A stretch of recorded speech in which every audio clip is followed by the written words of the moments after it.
100% ಕಾಂಗ್ರೆಸ್ ಸರ್ಕಾರ, ಬಿಜೆಪಿ ಜಿಲ್ಲಾ ಉಪಾಧ್ಯಕ್ಷ ಸಿ ಚಿಕ್ಕರಂಗನಾಯಕ ಆಕ್ರೋಶ.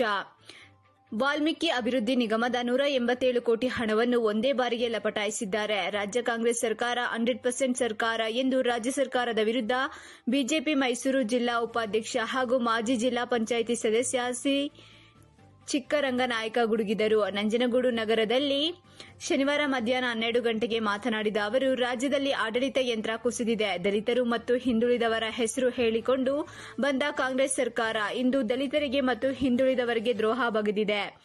ದಲಿತರ ಅಭಿವೃದ್ಧಿಗಾಗಿ ಮೀಸಲಿಟ್ಟ ಹಣವನ್ನು ಗ್ಯಾರಂಟಿ ಯೋಜನೆಗಳಿಗೆ ಬಳಸಿಕೊಂಡು ಅನ್ಯಾಯ ಮಾಡಿದ್ದಾರೆ. ಸುಮಾರು 25,000 ಕೋಟಿ ಹಣವನ್ನು ದುರುಪಯೋಗ ಪಡಿಸಿಕೊಂಡಿದ್ದಾರೆ. ಅಲ್ಲದೆ ವಾಲ್ಮೀಕಿ ಅಭಿವೃದ್ಧಿ ನಿಗಮದಲ್ಲಿ 187 ಕೋಟಿ ರು ಹಣವನ್ನು ಹಗರಣದಲ್ಲಿ ಮಂತ್ರಿಗಳು ಕೂಡ ಜೈಲಿಗೆ ಹೋಗಿದ್ದಾರೆ. 187 ಕೋಟಿ ಹಣವನ್ನು ತೆಲಂಗಾಣ ಚುನಾವಣೆಗೆ ಖರ್ಚು ಮಾಡಿದ್ದಾರೆ. ಅಲ್ಲದೆ ಶ್ರೀರಾಮುಲು ಅವರನ್ನು ಸೋಲಿಸಲು ಈ ಹಣವನ್ನೇ ಖರ್ಚು ಮಾಡಿದ್ದಾರೆ. ಇಂತಹ ಭ್ರಷ್ಟ ಸರ್ಕಾರವನ್ನು ಇದುವರೆಗೂ ನಾವು ನೋಡಿಲ್ಲ.